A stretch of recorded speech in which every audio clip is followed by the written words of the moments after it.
The infamously unkillable serial killer Michael Myers has broken out of the mental asylum and is terrorizing your neighborhood. Do you have what it takes to survive? I'm going to explain how you can beat Michael Myers by breaking down the story, the mistakes made, and what you should do to defeat Michael Myers in Halloween 2. Before we start the video, I just need like 15 seconds to quickly advertise to you. Subscribe to Showsplanation so you don't miss future breakdowns of your favorite shows. We have a Patreon in the description that you can donate to support this YouTube channel.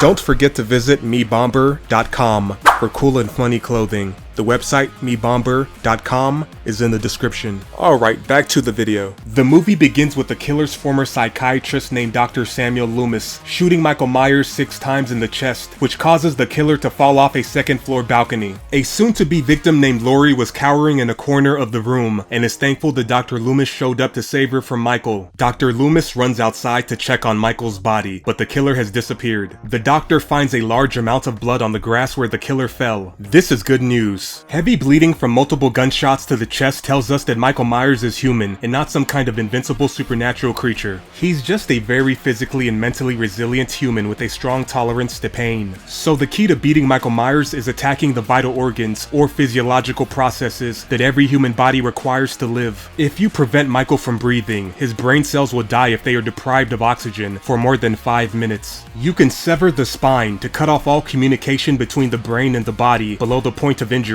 including stopping all sensory, motor, and autonomic functions such as the heart beating, blood flowing, or breathing. Destroy the heart to stop blood flow and oxygen to all the body's organs. Destroy the brain to shut the entire body down. Inject him with lethal chemicals or force him to inhale poisonous gases that cause every human body to shut down from adverse internal chemical reactions, since Michael is so resilient to external physical damage. Back to the story. Michael Myers avoids the police through the narrow streets between nearby houses. Michael is peeping through the window at a young woman that is on the phone with a friend, discussing the recent murders near her neighborhood that's being reported by the news. While the woman is distracted on the phone, Michael quietly sneaks into her home through the unlocked front door. The woman hears a strange noise and notices her front door is open. The woman is unsure if her parents came home or if the wind blew the door open, so she cautiously walks towards the front door when Michael Myers pops out from a hiding spot and stabs her to death. Alright, let me explain how you can survive. According to the US Department of Justice, an estimated 3.7 million household burglaries occur each year. Around 28% of these burglaries involve a household member being present during the crime. In 7% of all home burglaries, a household member experienced some form of violent victimization. Do not leave your front door open, no matter how safe you think your neighborhood is. If this woman in the movie simply locked her front door, Michael Myers would have been forced to break through a window or door to get to her. Unless Michael knows how to pick locks, and just so happens to have the necessary tools in his pockets, which is unlikely. The sound of a window breaking or a door being kicked open would give the woman a more concrete warning to call the police, grab a weapon, or escape the house through a window. Back to the story. The police and paramedics show up at the crime scene from the beginning of the movie, with Lori cowering in a corner and Dr. Loomis shooting Michael Myers out of a second-story balcony. Lori gets placed in an ambulance and taken to the Haddonfield Memorial Hospital. Lori has a deep shoulder wound, so the doctor puts her to sleep to perform surgery, despite her begging the physician not to sedate her because she fears Michael Myers is still after her. On a side note, sedating Lori against her will is against the law. Doctors must obtain informed consent from a patient before administering a medical treatment or procedure, or they are committing medical malpractice. The exception is in emergency situations. If the patient is unable to provide his or her own consent, then the consent can be presumed and treatment is provided, absent directions to the contrary. Dr. Loomis and the police are canvassing the streets with flashlights looking for Michael Myers. Dr. Loomis and a sheriff notice a person nearby a group of trick-or-treaters that is wearing the same Halloween mask as the killer, and they assume it's the real Michael Myers. The two chase the suspect, and the confused kid in a mask walks into the street where he is hit by a police car that pins him between a parked van and causes an explosion, which burns him to death. Dr. Loomis stares at the burning corpse and cannot tell if it's the real Michael Myers because the body is too destroyed. On a side note, when they identify the victim and the family comes forward, this police department is going to have a major major lawsuit on their hands. Dr. Loomis gets news of another Michael Myers victim, so he hops in a car and heads out to the new crime scene.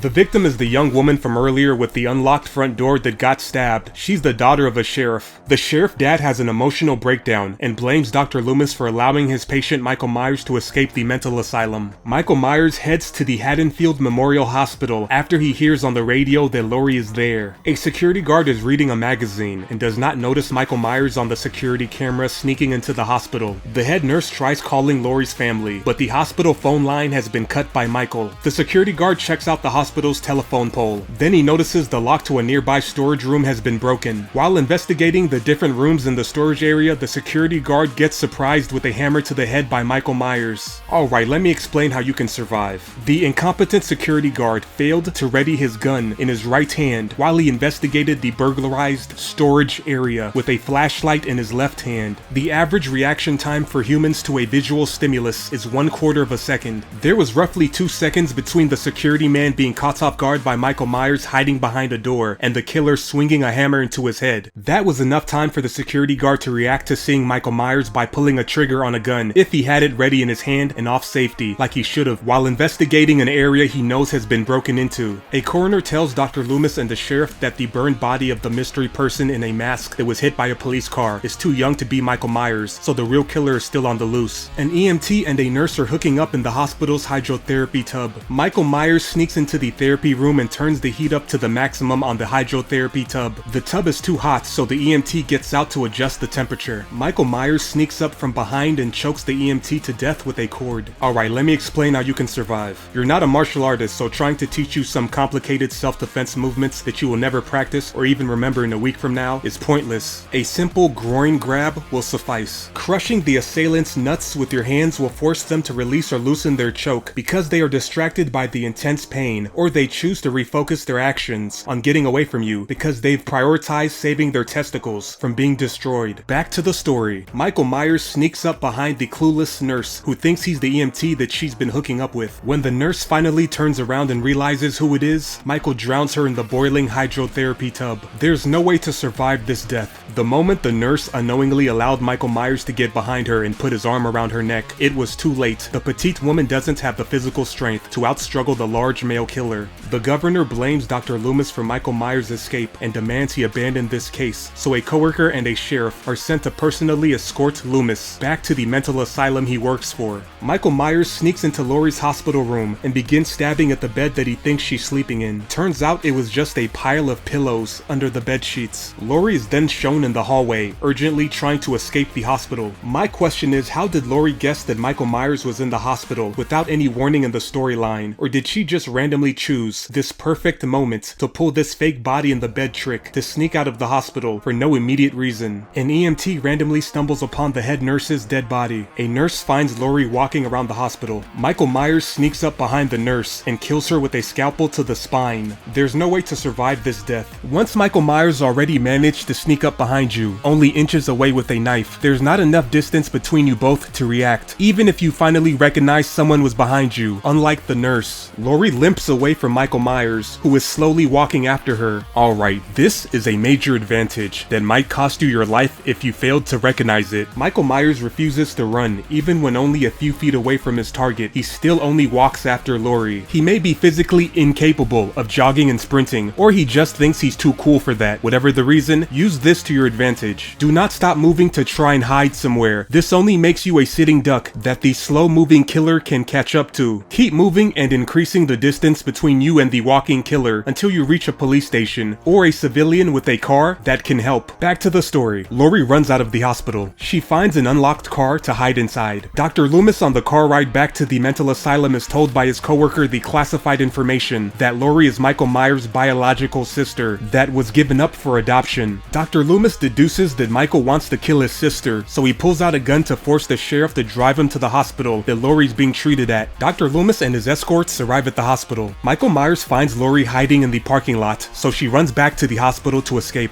The front door is locked, and in desperation, Laurie screams and bangs on the entrance for someone to open it, while Michael slowly approaches her. Dr. Loomis hears her cries for help and lets her inside the hospital just in time. Seconds later, Michael Myers walks through the glass entrance. Dr. Loomis shoots the killer in the chest 5 times, dropping him to the floor. The sheriff escort doesn't listen to the doctor's warning not to get too close to Michael's body, which results in the killer quickly grabbing the guy by his head and cutting his neck with a knife. The sheriff's death could have easily been avoided if he just listened to the doctor, who has much more experience dealing with Michael Myers. However, it is understandable that someone would let their guard down and make the assumption that a seemingly lifeless human that has been shot multiple times is dead, especially when they don't have any first-hand experience witnessing Michael Myers' superhuman durability. Dr. Loomis and Laurie run away and Michael slowly walks after them. They attempt to hide from Michael inside a room with the lights off. Michael's intuition tells him that his prey is inside that room, so he breaks the door down. Dr. Loomis tries to shoot the killer, but he doesn't realize there are no more bullets in the chamber, and Michael Myers capitalizes on this mistake by stabbing the doctor in the chest. The wounded doctor collapses to the ground. It's a rookie mistake to not be cognizant of the number of bullets you have already fired, or how many bullets the chamber of your gun carries. Michael Myers slowly approaches Laurie, who is cowering in a corner. Laurie pulls out the gun Dr. Loomis gave her earlier and shoots Michael in both of his eyes. The wounded killer blindly swings his knife in Laurie's general direction. Dr. Loomis gets up and uses this opportunity to turn on the gas tanks in the room. Laurie follows the doctor's lead and also begins turning on gas tanks. Laurie runs out of the room. The doctor flicks on his lighter and causes the gas in the room to explode, with him and Michael inside. Michael Myers walks out of the explosion on fire before collapsing. We learn in Halloween 4 that this did not kill Michael Myers, and he makes a comeback after 10 years in a coma. As mentioned earlier, Michael is too mentally and physically resilient to rely on external physical damage that doesn't specifically target his vital organs. While Michael was blinded by Laurie's gunshots to the eyes, or after he collapsed from the explosion, those were the perfect opportunities to either destroy Michael's heart, brain, and spinal cord, or administer a lethal injection or poisonous gas to Michael. A hospital is full of syringes and dangerous chemicals that you can use to inject the killer with. This was a giant missed opportunity by Laurie and Dr. Loomis. Back to the story. The police, fire department, and news reporters show up to the hospital. Laurie is helped inside an ambulance, and that's the end of the movie. But what do you think? What would you do differently if you were up against Michael Myers? Let me know with a comment down below, and don't forget to subscribe to the channel for more of these kinds of videos. Thank you so much for watching. Leave a like and subscribe if you liked the video. Until next time, have a great day.